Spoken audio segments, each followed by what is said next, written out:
Hi hello నమస్తే welcome to max TV health. ప్రస్తుతం మనం ఎక్కడ ఉన్నామంటే కుక్కట్పల్లిలో ఉన్న డాక్టర్ యశస్విని డెంటల్ కేర్లో ఉన్నాము. డెంటల్ ప్రాబ్లమ్స్లో కూడా అనేక సందేహాలతో బాధపడుతున్నారు. మీ సందేహాలన్నింటినీ ఈరోజు తొలగించడానికి మనతో పాటు ఉన్నారు డాక్టర్ యశస్విని డెంటల్ సర్జన్. మేడంతో మాట్లాడి మరికొన్ని విషయాలు తెలుసుకుందాం. నమస్తే మేడం. నమస్తే. ఎలా ఉన్నారు మేడం? బాగున్నాను. మీరు ఎలా ఉన్నారు? Yeah madam, fine madam. Actually ఈరోజు మనం మాట్లాడే టాపిక్ చైల్డ్ డెంటల్ ప్రాబ్లమ్స్. ఇప్పుడు చిన్న పిల్లలకి చిన్న ఏజ్లోనే తొందరగా పుచ్చిపళ్ళు వచ్చేస్తాయి అండ్ చిన్న ఏజ్లోనే పళ్ళు ఊడిపోతుంటాయి. అవి మళ్ళీ వస్తాయా లేకపోతే వాటికి ట్రీట్మెంట్ ఏమైనా చేయించాలా మేడం? పిల్లల్లో కూడా మనం చిన్న ఏజ్ నుంచే బాగా పుచ్చి చాలా మందిలో, అందరిలో అని కాదు, చాలా మందిలో పుచ్చిపళ్ళు చూస్తూ ఉంటాము. సో మనకి పిల్లలకి పాల పళ్ళు ఉంటాయమ్మా, అవి తర్వాత పర్మనెంట్ పళ్ళు వస్తాయి. బట్ పాల పళ్ళు కూడా చాలా ఇంపార్టెంట్. మనకి ఏంటంటే ఈ పాల పళ్ళ బట్టే మనకి పర్మనెంట్ పళ్ళు ఎలా వస్తాయి అనేది డిజైన్ అవుతుంటుంది అనమాట. సో మనం జనరల్ గా చిన్నపిల్లల్లో ఎక్కువగా పుచ్చులు చూసే మొత్తం అన్ని పళ్ళు ఎక్కువగా పుచ్చిపోయి ఉన్న వాళ్ళు ఉంటారు. వాటిని ఏంటంటారంటే ర్యాంపెంట్ కేరీస్ అంటారు. సో ర్యాంపెంట్ కేరీస్ ఓవరాల్ గా అన్ని పళ్ళు పాడైపోయి ఉంటాయి. నర్సింగ్ బాటిల్ కేరీస్ అనేది ఇంకొక టైప్ ఆఫ్ కేరీస్ కండిషన్ చిన్నపిల్లల్లో చూసేది. అదేంటంటే ఎక్కువగా బాటిల్ ఫీడ్ చేసే పిల్లలకి చాలా మందికి పంచదారతో షుగర్తో మిల్క్ బాటిల్ పెట్టేసి రాత్రంతా వదిలేస్తారు. సో అలాంటి కండిషన్స్లో కింద పళ్ళు మాత్రమే పుచ్చవు, మిగతా అన్ని పళ్ళు పుచ్చిపోతాయి అనమాట. ఎందుకంటే ఎక్కడైతే ఆ నిప్పలు ఉంటుందో ఆ ఏరియా పుచ్చదు తప్ప మిగతా పళ్ళన్నీ పుచ్చిపోతుంది. వీటిని నర్సింగ్ బాటిల్ కేరీస్ అంటారు. సో ఈ కండిషన్స్ మనం అవాయిడ్ చేయాలి అంటే ఖచ్చితంగా పాలలో షుగర్ వేయడం మానేయాలి అండ్ నైట్ టైం బాటిల్ అలా ఇచ్చి పడుకోబెట్టడం అయితే డెఫినెట్గా అవాయిడ్ చేయాలమ్మా. దీనివల్ల ఏమవుతుందంటే ఆ మిల్క్లో ఉండే కార్బ్స్ అండ్ షుగర్స్ వల్ల పళ్ళు పుచ్చిపోతూ ఉంటాయి. సో ఈ పళ్ళన్నీ పుచ్చిపోవడం వల్ల పిల్లలకి పెయిన్ రావడము ఆర్ చూడడానికి అనేది వాళ్ళకి అంత ఐడెంటిఫై అవ్వదు. బట్ ఆ పెయిన్ రావడం వల్ల మనం ఖచ్చితంగా వాటికి ట్రీట్మెంట్ చేయాల్సి వస్తుంది. కొన్ని కండిషన్స్లో వాపులు యాప్సెస్ కూడా వచ్చే అవకాశాలు ఉన్నాయి. సో మనం చేయాల్సింది ఏంటంటే ఫస్ట్ పిల్లలకి చిన్న ఏజ్ నుంచి కూడా మౌత్ క్లీనింగ్ అనేది ఒక హ్యాబిట్ చేసుకోవాలి.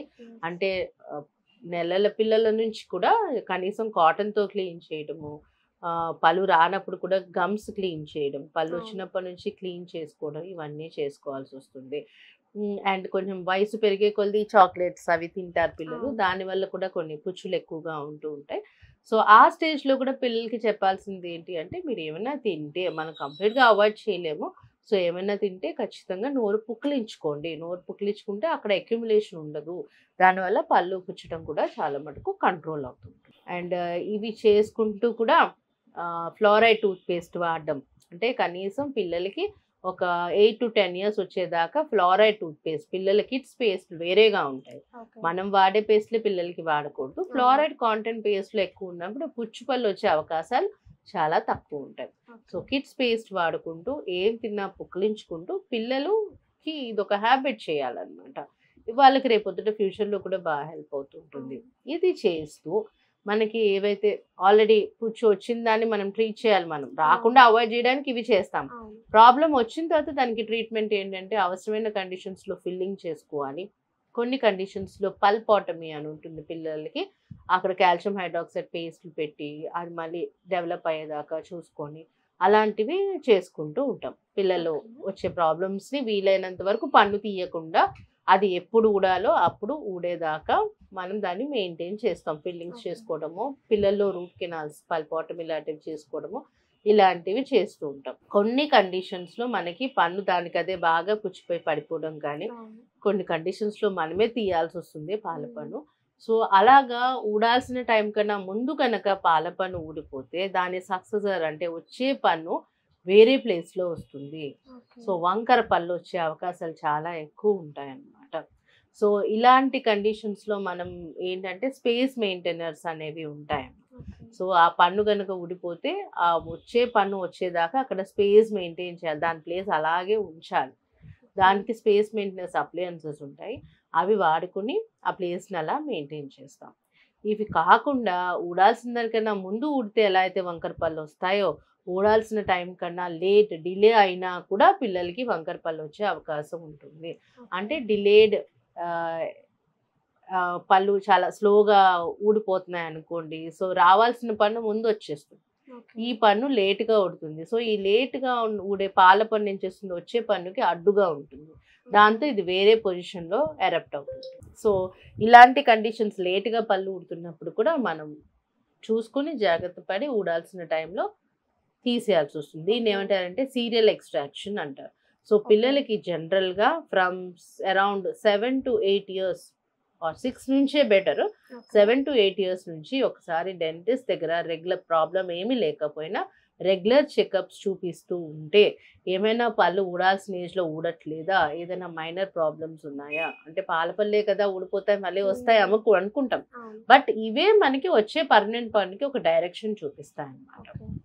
సో సీరియల్ ఎక్స్ట్రాక్షన్ ప్రొసీజర్ పద్ధతి అవసరమైతే యూజ్ చేసి దాన్ని బట్టి మనకి పాల పళ్ళని కరెక్షన్స్ చేస్తూ ఉంటారు. ఇవి కాకుండా పిల్లల్లో మనం చిన్నప్పుడే మనం చేయాల్సిన ఇంకొక పాయింట్ ఏంటి అంటే గ్రోత్ అయ్యేటప్పుడు కొంతమందికి పై దవడ లోపలికి ఉండడం, కింద దవడ ఫాస్ట్గా గ్రో అవ్వడం, ఆ కింద దవడ లోపలికి ఉండి పైది ఫాస్ట్గా గ్రో అవ్వడం, ఇవి గ్రోత్ డిస్క్రిపెన్సెస్. ఆ జాస్లో సమానమైన గ్రోత్ లేకుండా కూడా చాలామంది పిల్లల్ని మనం చూస్తాం. సో అలాంటి కండిషన్స్లో ఉంటే ఖచ్చితంగా వంకర పళ్ళు వస్తాయి. ఆ వంకర పళ్ళు రావడం వేరు, ఈ జా డిస్క్రిపెన్సీ వల్ల ఎత్తు కానీ లోపలికి లొత్తపోవడం కానీ కనబడడం వేరు. సో ఈ కండిషన్స్ మనం చిన్నప్పుడే కనుక చూస్తే గ్రోత్ రెగ్యులేటర్స్ అనే ట్రీట్మెంట్ ఉంటుంది. దాన్ని బట్టి మనం దవడ ఏదైతే లోపలికి ఉందో దాన్ని ప్రమోట్ చేయడం, ఏదైతే ముందు ఎక్కువ డెవలప్ అయిపోతుందో దాన్ని ఆపటం వల్ల చాలా మటుకు బోన్ కరెక్షన్, ఇది బోన్లో ప్రాబ్లం, బోన్ కరెక్షన్ జరుగుతుంది. అదే ఇది వదిలేసిన తర్వాత పెద్ద అయిన తర్వాత మనం ట్రీట్మెంట్ అంటే ఆఫ్టర్ 14 or 15 తర్వాత వంకర పళ్ళు ఉన్నాయని మనం వెళ్తే ఆ వంకర పళ్ళకి కారణం ఎముక గ్రోత్, ఎముక ఎదుగుదలలో తేడా అంటే కనుక అప్పుడు మనం సర్జరీస్ ప్లాన్ చేయాల్సి వస్తుంది. సో మనం చిన్నప్పుడే చూసుకుంటే వితౌట్ సర్జరీస్ ఆ ఫేస్ ప్రొఫైల్ కరెక్ట్ చేయడం కానీ జా కరెక్షన్ కానీ నీట్గా గ్రోత్ రెగ్యులేటర్స్తో ప్లాన్ చేయగలుగుతాం. చాలా బాగా ఎక్స్ప్లెయిన్ చేశారు మేడం, థ్యాంక్ యూ.